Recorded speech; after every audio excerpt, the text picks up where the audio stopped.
That discipline stayed with her. Long after the lessons stopped being spoken out loud, she could still hear them. Slow down, listen, trust the space. Comedy wasn't about filling every second, it was about knowing which seconds mattered. At Second City, failure was not an exception, it was routine. Scenes collapsed, jokes died in the air, silence stretched longer than anyone wanted it to. And then you walked back out the next night and tried again. That repetition built something sturdier than confidence. It built resilience. You learned not to panic when something didn't work. You learned that recovery mattered more than perfection. Her early work lived mostly in sketch comedy, a form that rewards sharp instincts and punishes hesitation. Characters arrived fully formed and disappeared just as quickly. There was no room for backstory, no time to explain motivations. Everything had to be communicated instantly through posture, rhythm, tone. It was exhilarating, but also fleeting. Over time, she began to want something that lasted longer than a few minutes, something that allowed a character to unfold rather than explode. She wanted to explore contradiction, to let people be confusing, to sit inside the awkwardness instead of racing past it. Film offered that possibility, though it came wrapped in uncertainty. Nothing about it felt guaranteed. Projects appeared strange, even risky on paper. Beetlejuice was one of those, odd in tone, unclassifiable, a world that didn't behave the way audiences were taught to expect. Her character wasn't designed to be liked or easily understood. She was excessive, self-deluded, convinced of her own artistic depth, and perpetually out of sync with reality. Yet there was something recognizable beneath the chaos, a woman grasping for control in a world that refused to take her seriously. At the time, there was no sense of legacy attached to the work. It was simply interesting, and that was reason enough. That mindset, valuing the experience over the outcome, had been shaped early. In the beginning, shows went out into the world quietly, syndicated without ceremony. There were no metrics, no instant feedback loops, no certainty that anyone beyond the room would ever see the work. You learned to entertain yourselves first, to commit fully even when validation was abstract or delayed. The work had to matter before it was witnessed, or it wouldn't survive at all. Then came Home Alone, and with it a different kind of permanence. The premise was simple, almost cruel in its clarity. A family overwhelmed by the mechanics of holiday travel oversleeps, panics, rushes, and barely makes it onto a plane. Only after the adrenaline fades does the realization arrive something is missing. Someone, their youngest child, left behind. Alone, the story tapped into a universal fear wrapped in comedy and chaos and somehow transformed it into warmth. The film didn't just succeed, it settled into people's lives. It became something families returned to year after year, less like a movie and more like a ritual. Working on it, she noticed how differently the children carried themselves. They weren't simply reciting lines or reacting on cue, they were listening, responding, especially Macaulay Culkin. There was nothing casual about the way he worked. He arrived prepared, understood timing instinctively, and held a level of focus that never felt forced. Watching him was a reminder that talent doesn't always announce itself loudly. Sometimes it simply shows up ready.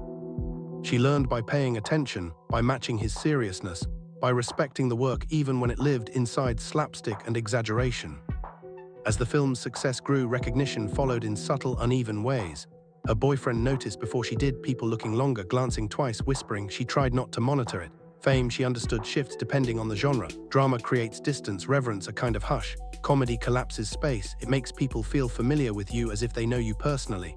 That familiarity can be warm, but it comes with expectations. People expect you to perform constantly, to be on in grocery stores and elevators, to deliver punchlines on demand. And when you don't, they sometimes say so. It's ridiculous, and yet it lands. Later projects continued to invite skepticism before they invited audiences. A film about competitive dog shows sounded absurd to people who hadn't seen it. The premise alone provoked laughter, doubt, dismissal. But that doubt became part of the creative challenge, finding sincerity inside obsession, humor inside seriousness. Working with longtime collaborators felt like stepping into free fall with people you trusted completely. There was no dramatic moment of certainty, no declaration that something had finally been perfected, just steady effort, quiet doubt, persistence. Then Schitt's Creek arrived, carrying a different emotional weight altogether. This wasn't a story about ambition or reinvention by choice, it was about loss. A wealthy family stripped of everything, forced to live in the only town they can afford, a place whose name feels crude until it becomes symbolic. The title wasn't shock for shock's sake, it was descriptive, it matched the situation. Maura Rose emerged from that world as a character defined by contradiction.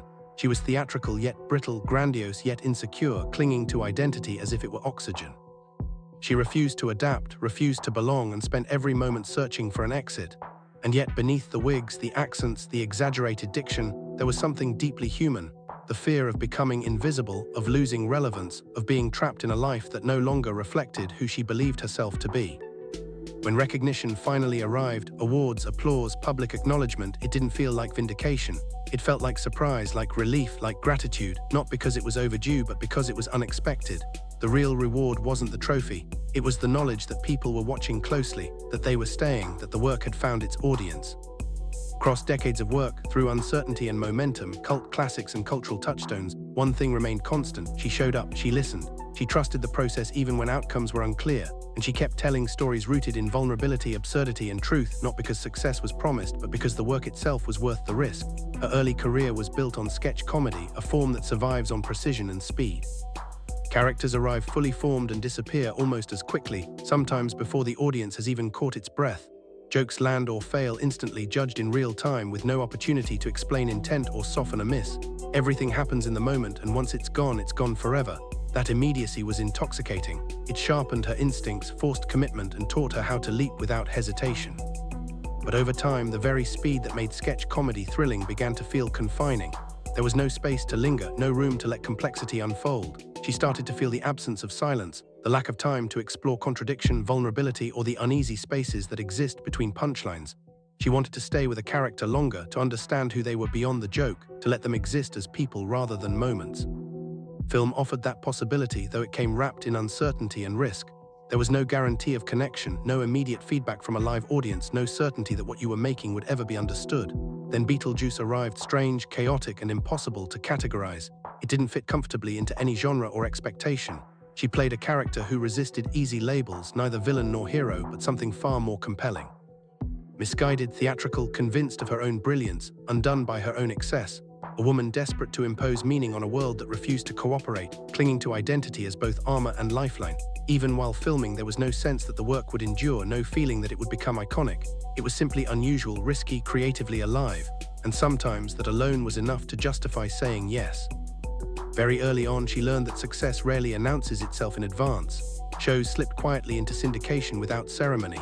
Films were released into the world without guarantees, without headlines, without any promise of attention. You performed without knowing who was watching or if anyone was watching at all. That uncertainty demanded honesty. You couldn't perform for applause that might never come. You entertained yourselves first. You committed fully because the work itself mattered, because the process was worth the effort. If an audience found it later, that wasn't owed, it was a gift.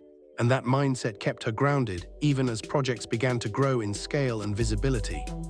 Then came Home Alone, built around a single, horrifying mistake that felt almost too simple to be real. A family overwhelmed by the chaos of the holidays oversleeps. They scramble through packed rooms and half-packed bags, rush into vans, race through the airport in a blur of noise and panic. And finally, they relax, relief settling in, until something feels wrong. They run through the checklist again and again, unable to identify what's missing, until the realization lands with devastating clarity. They left their youngest child behind. Alone, what followed became cultural memory. A film replayed every December, woven into family rituals, passed quietly from one generation to the next. Being part of something people returned to, not out of obligation but affection, felt rare. It felt enduring. It felt like the kind of work that stayed with people long after the credits rolled. On set, she quickly noticed how different the children were from what people expected. They weren't just energetic or charming, they were sharp, focused, and fully present. They listened, they responded. And Macaulay Culkin stood out immediately. He came prepared, knew every line, understood timing and reaction instinctively, and carried himself with a patience and discipline that seemed impossible for his age. Watching him work wasn't just impressive, it was humbling. There was no strain, no self-consciousness, no sense of performance for its own sake, just clarity and focus. She learned by observing, by matching his seriousness, by respecting the craft even when the tone leaned toward chaos, slapstick, and physical comedy. As her visibility grew, recognition followed in subtle, uneven ways. Her boyfriend noticed it before she did, people lingering a moment longer, glancing twice, whispering when they thought she couldn't hear. She tried not to track it, not to let it alter the way she moved through the world. Fame, she realized, behaves differently depending on what you do. Drama creates distance. It inspires reverence, a hush that keeps people cautious and restrained. Comedy does the opposite. It collapses distance. It invites familiarity. It makes people feel like they know you, like you belong to them. They expect you to be funny everywhere all the time, as if humor were a permanent state rather than a craft. And when you aren't, they sometimes say it outright. It's absurd. And yet it can sting more than you'd expect, because it reminds you that being seen and being understood are not always the same thing. Later projects continued to challenge expectations, often in ways that weren't immediately obvious or easily explained. A film centered on competitive dog shows, for instance, sounded ridiculous to many people before they ever saw a single scene. The premise alone seemed to invite dismissal, as though the subject itself couldn't possibly sustain depth or meaning. It provoked skepticism, even mockery, as if caring deeply about something so specific, so niche, must automatically be shallow or trivial. But that reaction became part of the appeal. Inside that tightly controlled world of obsession and ritual, there was precision. Inside the absurdity, there was discipline. What appeared frivolous from a distance revealed something deeply human up close. People clinging fiercely to purpose, to structure, to routine, to the belief that devotion to something, no matter how small or strange it might appear to others, could give life coherence. It wasn't about dogs or trophies, it was about identity, about commitment, about the quiet dignity of caring too much. Working on projects like that felt like an act of trust. Especially alongside long-term collaborators, it felt like stepping forward without a map, guided less by certainty than by shared instinct. There were no triumphant pauses, no moments where everyone stepped back and declared success. There was no collective "we nailed it." Instead, doubt lingered gently in the background, humility stayed close. Progress revealed itself slowly through repetition, patience, and the willingness to keep going without reassurance. Then came Schitt's Creek, a story that marked a shift, not toward ambition or reinvention by choice, but toward loss. Sudden, total, disorienting loss. A wealthy family stripped of everything they believed defined them, everything that gave them status, comfort, and certainty. They were forced to relocate to the only place they could afford, a town whose name initially lands like a joke, almost crude in its bluntness, until it begins to reveal something more honest, more unsettling. The title wasn't shock value, it wasn't provocation, it was descriptive. It matched the reality of the situation with uncomfortable accuracy. This family wasn't entering a new chapter, they were being dropped into one they never asked for. Within that world, Maura Rose emerged as a character built entirely on contradiction. She was theatrical yet brittle, grand yet fragile, neurotic yet strangely assured. She moved through the world propelled by ego yet barely held together by insecurity. She refused to belong. She resisted adaptation at every turn. She treated her surroundings as temporary, constantly searching for an exit, convinced that this life was a mistake that would eventually be corrected. And yet, paradoxically, that refusal to settle, to accept, became her survival mechanism. Beneath the wigs, the elaborate diction, the exaggerated posture and accents lived something achingly human. The fear of becoming invisible, of losing relevance, of waking up one day trapped inside a version of life that no longer reflected who she believed herself to be. Maura wasn't simply comic, she was defensive. She was preserving herself the only way she knew how. When recognition finally arrived, awards, applause, public acknowledgement, it did not land as vindication or overdue justice. It arrived as surprise, as joy. Almost as disbelief, not because the work had gone unnoticed for too long, but because it confirmed something quieter and far more meaningful. People were watching, not casually, not passively. They were watching attentively. They were staying with the story. They were seeing themselves reflected in characters who were messy, absurd, frightened, and resilient. The recognition mattered not because it validated her talent, but because it signaled connection. It meant the work had crossed the invisible distance between performer and audience and landed somewhere real. It meant the stories had found a home. Across decades of work, through periods of chaos and stillness, cult classics and unexpected cultural touchstones, projects that exploded and others that quietly endured, one thing remained consistent. She showed up, she listened.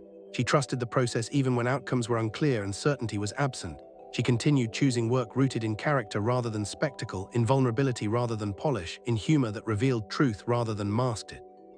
Again and again, she returned to stories that allowed people to be complicated, ridiculous, frightened, defensive, hopeful, fully human.